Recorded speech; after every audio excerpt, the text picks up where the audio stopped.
नमस्कार दोस्तों, स्वागत है एक बार फिर से अपनी इस क्लास के अंदर। तो दोस्तों, आज हम जानने वाले हैं रणथंभौर के चौहान और रणथंभौर का चौहान का जो शाखा है उसका संपूर्ण जानकारी मैं आपसे वादा करता हूं। आपने अगर ये क्लास शिद्दत से पूरे मन से अगर लास्ट तक देखी तो आपका राजस्थान के कंपटीशन से जो रणथंभौर के चौहान वंश से क्वेश्चन आता है वो एक भी गलत नहीं होगा। ठीक है दोस्तों, तो चलिए दोस्तों बिना समय गवाए स्टार्ट करते हैं। तो दोस्तों, रणथंभौर के चौहानों की वंश की जो नींव है वो किसने रखी?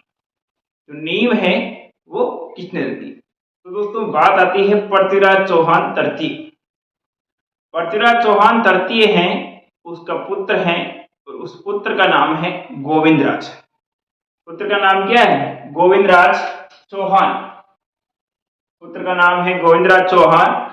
इन्होंने चौहान वंश की नींव रखी है।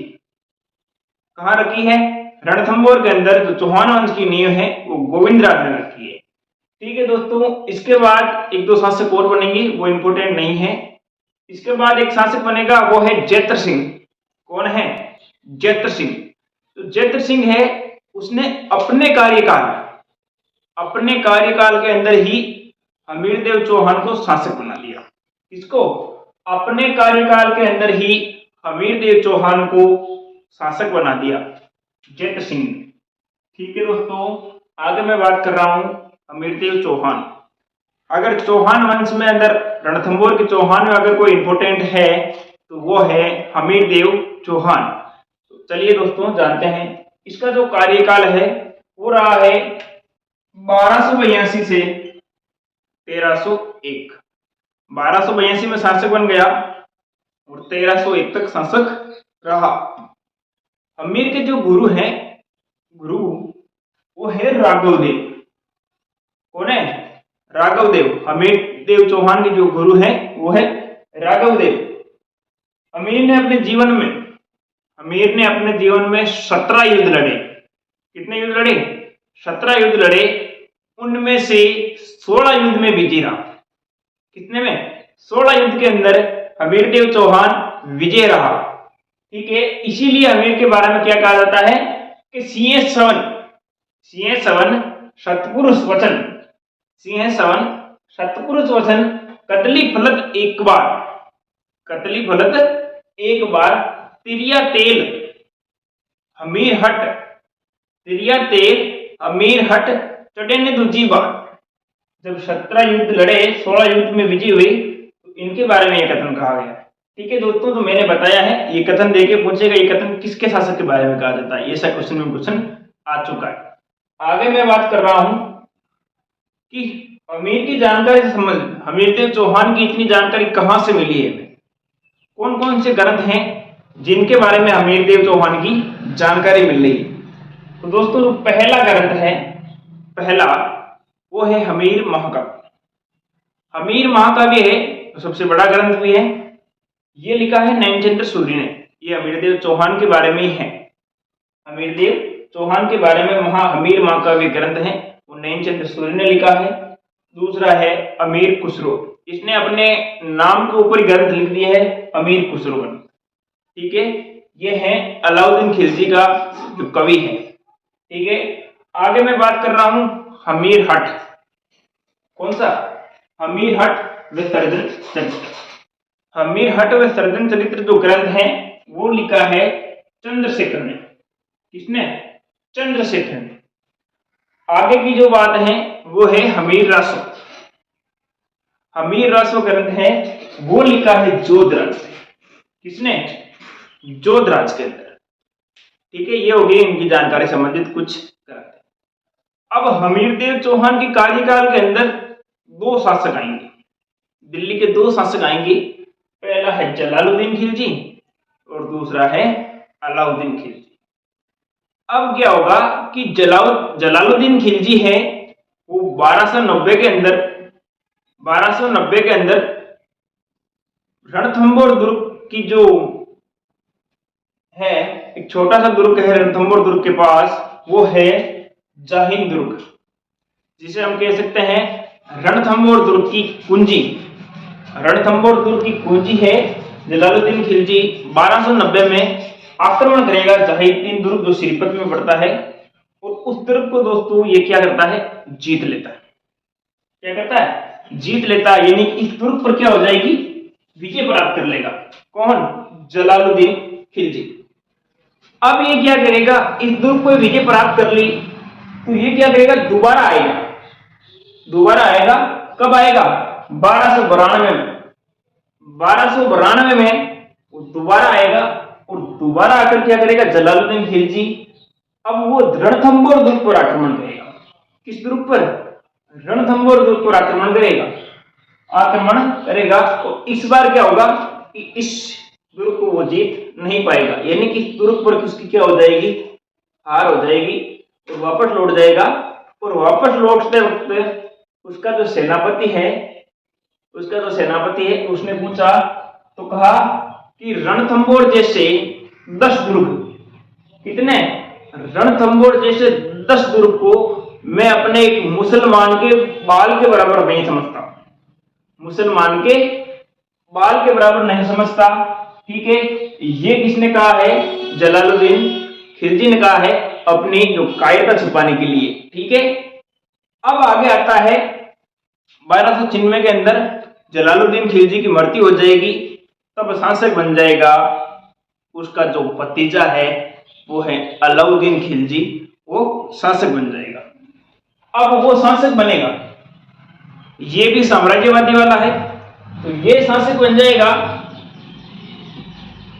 तो रणथंभौर दुर्ग पर आक्रमण करेगा, तो आक्रमण करने के कुछ विशेष कारण है। रणथंभौर दुर्ग पर आक्रमण करने के कुछ विशेष कारण हैं जो मैं आपको बता रहा हूं।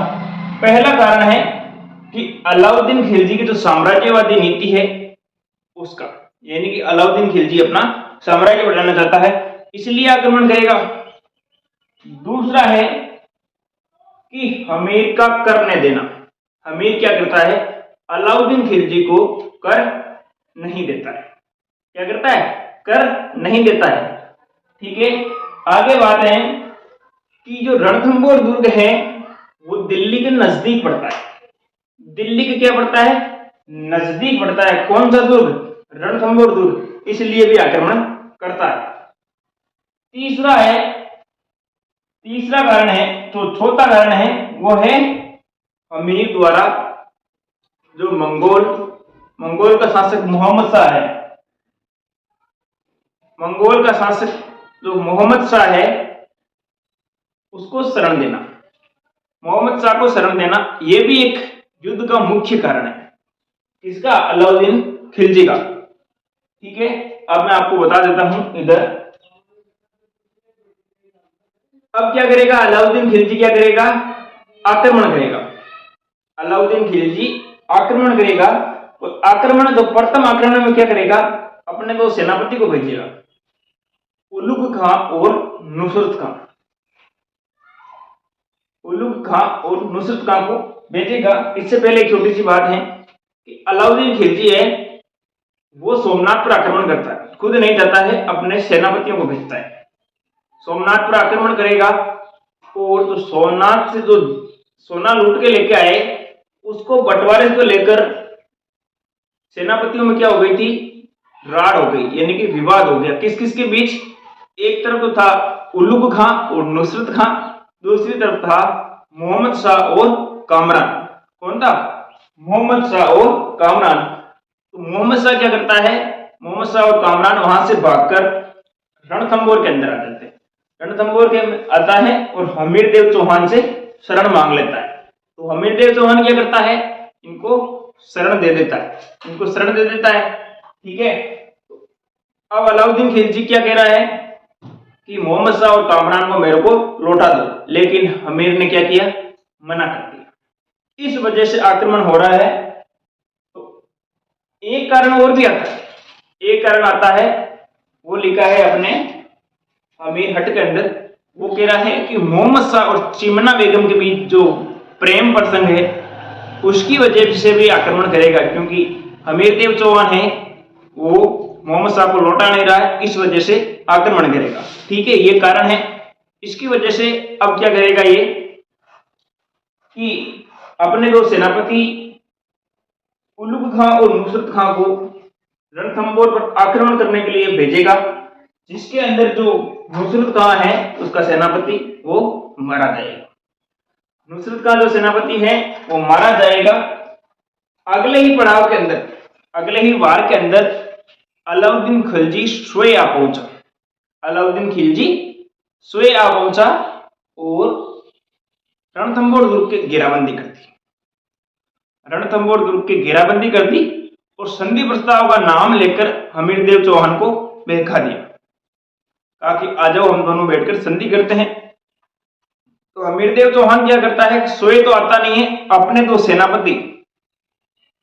सेनापति रणमल और रतिपाल, किसको, रणमल और रतिपाल को संधि प्रस्ताव के लिए भेजता है। ठीक है, रणमल और रतिपाल को संधि प्रस्ताव के लिए भेजता है। और जो अलाउद्दीन खिलजी क्या करता है, रणमल और रतिपाल को लालच देकर, क्या लालच दिया कि मैं जब ये रणथंभौर दुर्ग जीतूंगा तो आप दोनों को दे दूंगा। ये लालच दे दिया रणमल और रतिपाल को अलाउद्दीन खिलजी ने। इसकी वजह से रणमल और रतिपाल क्या करेंगे, इस दुर्ग के जो गुप्त रास्ते हैं वो बता देंगे, दुर्ग के गुप्त रास्ते बता देंगे। और गुप्त रास्तों से अलाउद्दीन खिलजी की सेना प्रवेश कर गई और इन दोनों के बीच क्या हो गया, युद्ध। किसके बीच, हमीरदेव चौहान और अलाउद्दीन खिलजी के बीच युद्ध हो गया। और इस युद्ध के अंदर दोस्तों जो हमीरदेव चौहान है वो वीर गति को प्राप्त हुए, यानी कि मारा गया, वीर गति को प्राप्त हुए। इसीलिए 11 जुलाई 1301 में रणथंभौर व राजस्थान का प्रथम शाखा संपूर्ण हुआ, क्योंकि राजस्थान का प्रथम शाखा रणथंभौर दुर्ग में हुआ और रणथंभौर दुर्ग का प्रथम शाखा भी इसी में हुआ, हमीरदेव चौहान के समय। 11 जुलाई को प्रथम शाखा संपूर्ण हो जाएगा। इसके अंदर जो केसरिया करेंगे वो मैंने बता दिया, हमीरदेव चौहान कर रहे हैं। और जो जौहर हैं वो हमीरदेव चौहान की पत्नी रंगदेवी व पुत्री देवल जो है पद्मलाभ तालाब में कूदकर अपनी जान दे देगी और इनकी क्या हो जाएगी, मृत्यु हो जाएगी। ये हुआ था हमीरदेव चौहान और अलाउद्दीन खिलजी के बीच जो साका हुआ है वो हो चुका। ठीक है दोस्तों, अब ये साका हो चुका है तो इस पर जो अमीर खुसरो है वो क्या कहेंगे, अमीर खुसरो क्या कहेंगे, अमीर खुसरो क्या कह रहे हैं कि आज कुफर का गढ़ इस्लाम का सदन हो गया है, कुफर का गढ़ इस्लाम का सदन हो गया है। ठीक है, अब क्या करेगा अलाउद्दीन खिलजी, इस दुर्ग को जीतकर किसको सौंप देगा, अपने सेनापति उलुग खां, किसको, उलुग खां को सौंप देगा। हमीरदेव चौहान के मरने के बाद जो चौहान वंश का जो शाखा है, यानी चौहान वंश है रणथंभौर से, वो समाप्त हो जाएगा। ठीक है, चौहान वंश का शाखा है वो समाप्त हो जाएगा और रणथंभौर दुर्ग पर किसका अधिकार हो जाएगा, तुर्कों का अधिकार हो जाएगा। ठीक है दोस्तों, ये था रणथंभौर दुर्ग की जो संपूर्ण कहानी है चौहान वंश की, वो मैंने बता दी है। इस क्लास को आप समझ में ना आए तो दोबारा देख लेना, आपको समझ में जरूर आएगा। ठीक है दोस्तों, क्लास कैसी लगी है लाइक करना है, कमेंट करना है और शेयर करना है। ठीक है दोस्तों, राम राम।